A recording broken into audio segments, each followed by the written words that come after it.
of mine, but I'm going to go ahead and tell you because, again, you'll feel better about yourself. Jeff was angry after he read his paper. He says, I cannot believe an overwhelming percentage of graduating seniors in the United States do not know if the sun is a star or a planet. And I said, oh, that...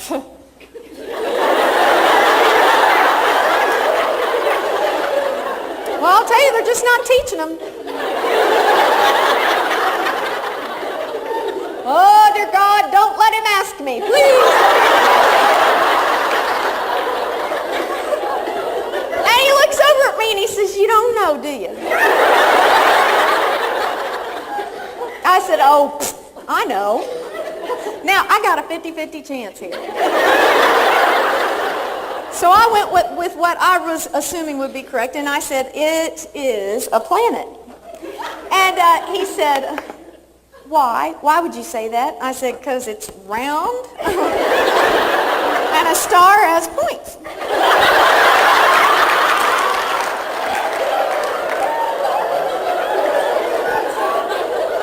Yeah, it's working, isn't it? You're feeling superior. Oh, it gets better. And then, here we are on the road. We're driving through New Orleans. He says, there's a cutoff here for me to get a road to Mississippi. He said, get the atlas. Well, you know, in a moving van, reading a map. That equals, you know. So I got it, and it's like in a book form, so it's got all the states, okay? And I'm flipping, and I'm trying to find it. He goes, hurry! Isn't it funny how loving husbands can become so mean in the car? Hurry up, I'm almost there. And I said, I can't find it. He goes, what do you mean you can't find it? It's an interstate. I said, listen here. I see New York, I see New Mexico, but I don't see New Orleans.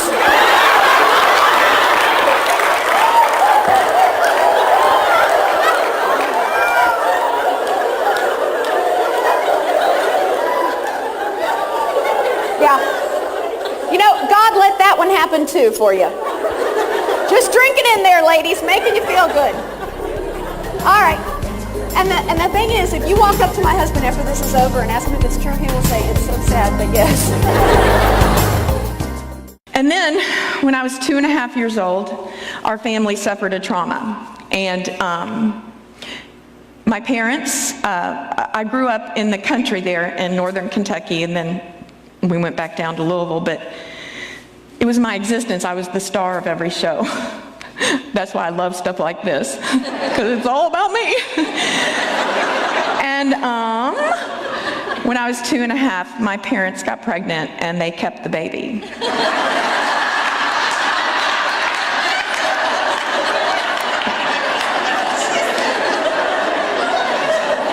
Oh, it was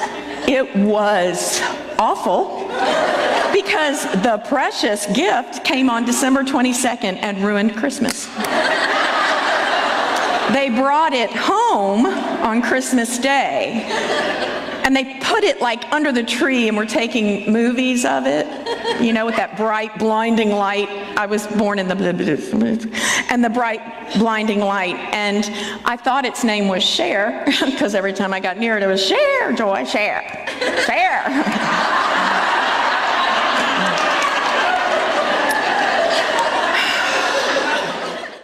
My husband, Jeff. My parents moved to Florida from Kentucky, and I went down to see them for Christmas, and they asked me to sing in the Christmas musical, and this guy gets up for his sound check, I got up for my sound check, and he started singing, Lord, I'm just a baby. And I was like, baby? Whoa! We don't have men like you in Louisville. And he had his shirt open, and it was hair, was right here. I want to touch that.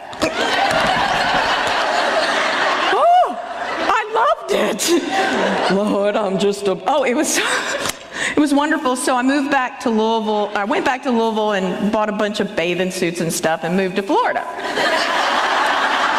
And I made it my mission to shamelessly chase this guy for like 3 years, and finally, on March the 8th, 1986, I walked down the aisle. He didn't run away. And we got married. Careful what you pray and wish for, because now I scrape hair out of my drain every day. That hair ain't so wonderful anymore. Yeah, and then he lost this hair, which was weird, but all this is still there. How does that happen?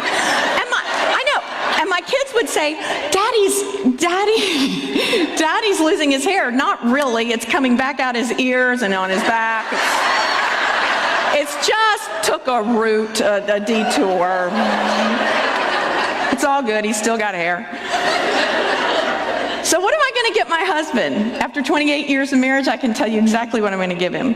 I'm going to slap a bow on this vision of loveliness here, and trust me, it'll be just fine. Y'all know what I mean. Okay. One day, a year, Christmas. Here we go. Okay, so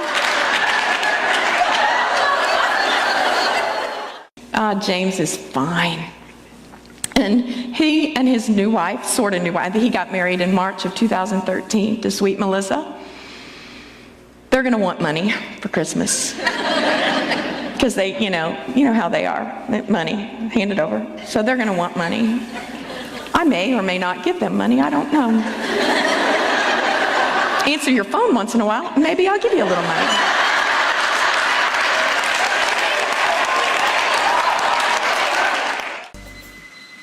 Somebody's phone's ringing. That's all right. My sister took me to the theater a couple weeks ago. We went and saw, they call it Les Mis. Is it Les Miserables? Les Miserables. I took French. Les Miserables. And we went. I can't do it. I can't do the French thing, but it was very, I don't get to go to the theater much. I'm married. I have no money. And my sister is single, and she's never been married, and that single guy here at your church, she'd be perfect for him. But anyway, and so she took me to the theater as a treat, and so there we were on the 5th row of this huge theater. The main character was singing something, saying, "Dear God," in this beautiful tenor voice. And the lady next to my sister, her phone went off. Oh! But it wasn't just a phone. It went Oh, but want to hear the best part? Mina would love this. She let it ring 3 times.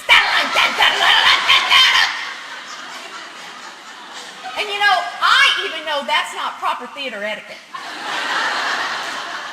And I looked over, and my sister was just grabbing my knee, And so the lady clicked her phone on during the play. Hello? She said, hello? And then she said, do you have anything to eat? Well, at that point, the lady in front of her turned around and said if she didn't shut the phone off, she would shut her up. And that was more interesting, actually, than the play. Because I'm from Kentucky, I love fights. I love it. Have you ever been in a restaurant and people start to fight? Fight, fight, fight. So anyway, I just thought I'd throw that in there for the rude person that left their phone on. I'm kidding.